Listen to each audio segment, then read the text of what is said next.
Bonjour, bienvenue sur cette vidéo pratique photo. Aujourd'hui, nous allons voir comment choisir son appareil photo. Donc, je vais vous donner quelques ficelles et après, ça sera bien sûr à vous de faire votre choix. Donc, dans un premier temps, définir vos besoins. Pour quel usage j'achète cet appareil photo? Quel type de photo je veux prendre avec? L'encombrement, est-ce que je veux qu'il soit petit, gros, etc. Est-ce que ce que je veux qu'il soit pratique à utiliser ou plutôt compliqué? J'ai déjà des notions en photographie. Et l'utilisation que je vais en faire, c'est-à-dire je vais l'utiliser une fois l'année, deux fois l'année, ou tous les jours, toutes les semaines, etc. Donc ça, il faut y penser, c'est des choses qu'il faut checker au départ. Après votre budget, vous voulez y mettre combien d'argent? Est-ce que ça peut aller de moins 100 euros pour les petits compacts à plus de 6 000 euros pour les réflexes? La facilité d'utilisation, c'est-à-dire je choisis un programme, j'appuie sur le déclencheur et la photo est prise, ou alors je veux affiner mes réglages, c'est-à-dire que je veux prendre le temps, je veux choisir si je veux une grande profondeur de champ, ou figer un mouvement, etc. Donc c'est pas la même gamme de produits non plus. Après, je veux voir le type de photo que je veux pratiquer. C'est-à-dire, je veux prendre de la photo de famille, réunion de famille, une balade, un événement, ou me lancer dans la photographie avec un peu plus de recherche. Donc là, c'est pareil, il peut y avoir des types d'appareils photo différents. D'accord. Après, j'ai envie d'aller plus loin à la photographie, c'est-à-dire que je veux me lancer dans la photo et avoir la possibilité de faire évoluer mon matériel, c'est-à-dire rajouter un nouveau flash, plus puissant ou automatisé, changer d'objectif, avoir des objectifs plus gros, des filtres et personnaliser mes réglages. Donc ça c'est pareil, il faut y penser au départ. Après, au niveau type d'appareil photo numérique, il existe le compact. Donc c'est un appareil qui peut aller de 80 à 400 euros, qui est le plus simple. Après, vous avez le bridge. C'est une évolution du compact. Lui, il peut aller de 100 à 1200 euros, suivant la gamme que vous allez acheter. Après, vous avez l'appareil photo hybride. Alors, l'hybride, c'est de 350 à 3000 euros. C'est pareil, c'est plus cher, mais les avantages sont là aussi, hein. De toute façon, plus ça va être cher, plus vous allez payer la technologie et la qualité derrière. Donc, vous avez après les appareils photo avec 10 réflexes qui coûtent entre 300 et 7000 euros. Donc à chaque fois, il faut bien savoir que c'est comme quand vous achetez une nouvelle voiture. Si vous l'achetez avec les options, elles vont être plus chères. Et plus vous allez acheter du haut de gamme, plus elles vont être chères aussi, etc. Donc c'est la même démarche pour les appareils photo. Donc le premier des appareils photo, c'est le compact, hein. Donc le compact, son avantage, c'est qu'il est petit, compact, facile à utiliser, c'est le plus simple de tous les appareils. Par contre, au niveau qualité image, vous voyez, oui, il vous donnera une qualité, on va dire, pas médiocre, mais moyenne, parce que son capteur, il est là dessiné en violet, c'est un tout petit capteur. Le capteur, c'est là où sont emmagasinées les données de votre photo. En fait, quand vous allez, c'est la pellicule, c'est anciennement la pellicule, voilà. Donc vous voyez, toute votre image va être stockée sur ce petit rectangle violet. Donc forcément, ça va être compressé, ça va être, il va y avoir autant de données, mais compressées dans un petit rectangle violet. Donc c'est à savoir. Donc la qualité d'image en pâtit forcément. Donc les gains, c'est l'encombrement et le poids. C'est tout petit, ça tire à la poche au fond de la main, c'est qu'à le dire. Il est facilement transportable, hein, vous le mettez dans votre sac et voilà. La simplicité d'utilisation. Vous choisissez un programme et vous prenez la photo. Vous avez le choix entre les piles et les accus. Choisissez les piles parce que les piles, si vous tombez en panne, il y en a partout autour de vous. Il y a des magasins, ils en vendent, hein, il n'y a pas de souci.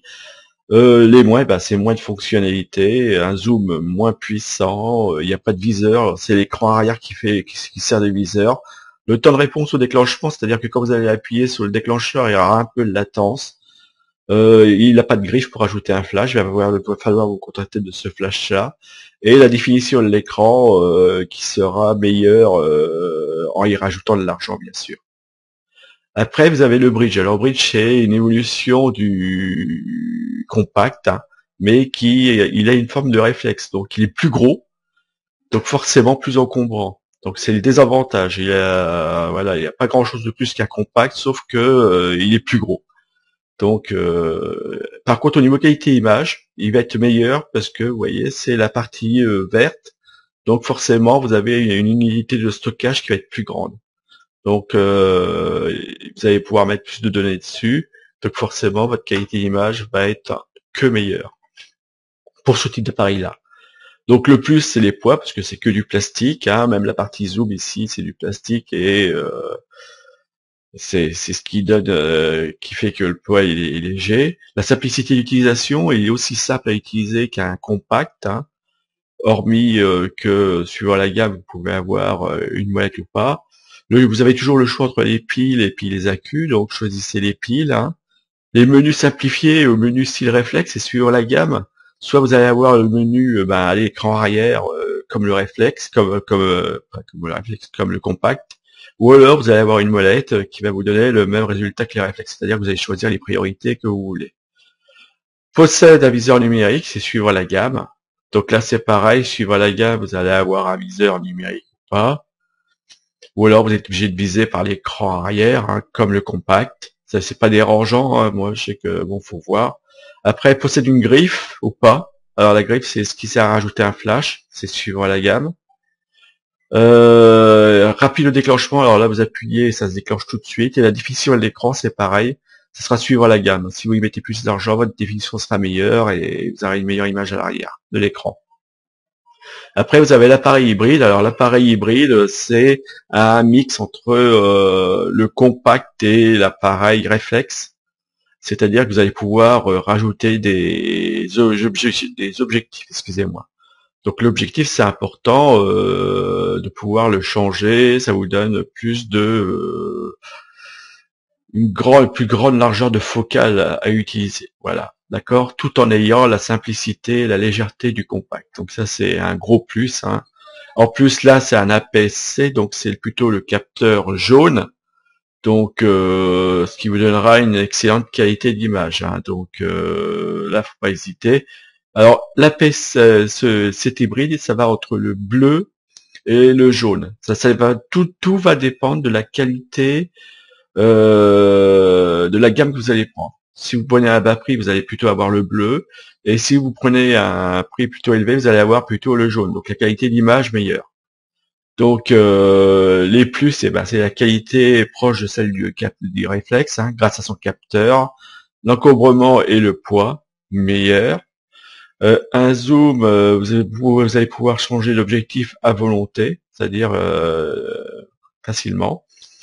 Le zoom plus puissant, parce que par exemple si vous montez celui-ci sur l'objectif, sur votre appareil photo, il sera beaucoup plus puissant que celui-ci qui est plutôt un grand angle, on va dire.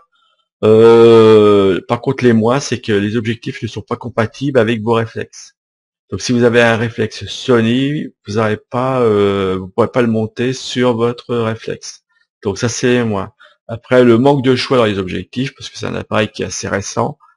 Donc pour l'instant, les fabricants n'ont pas tous, il n'y a pas autant d'objectifs sur le marché que pour un réflexe par exemple.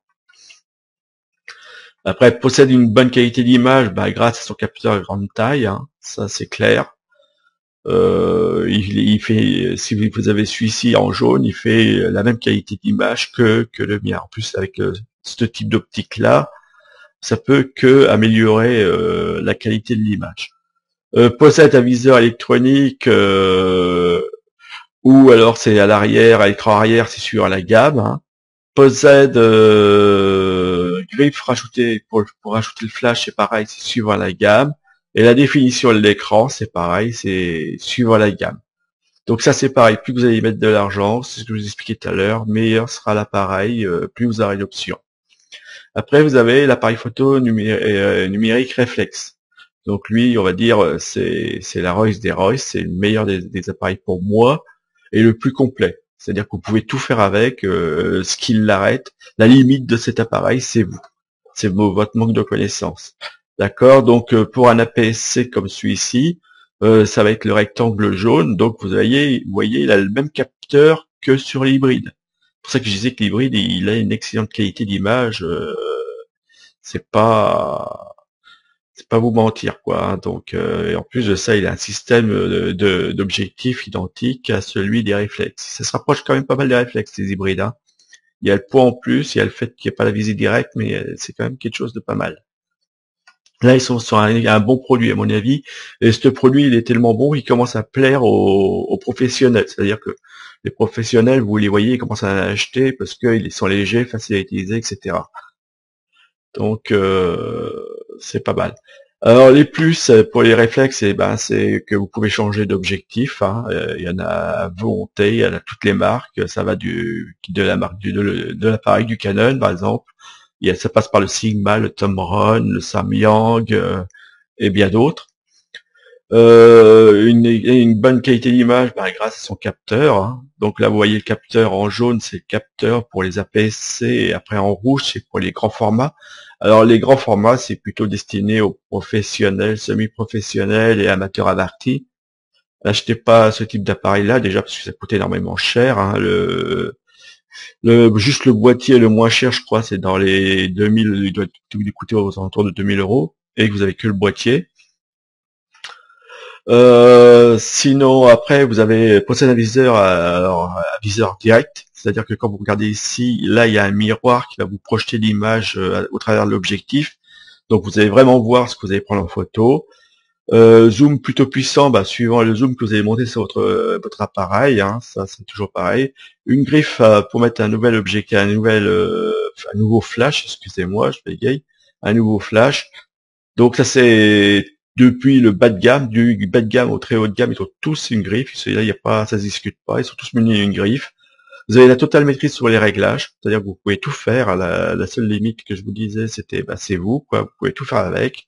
Vous pouvez aller très loin dans la photographie avec. Vous avez un grand choix d'objectifs. D'accord, c'est par rapport à la marque. Vous avez du grand angle au téléobjectif. Par contre, encore le plus, c'est qu'ils sont compatibles. En plus, ces appareils-là sont compatibles avec les anciens appareils, c'est-à-dire qu'au niveau objectif, si vous aviez un argentique, vous pouvez le monter sur votre numérique.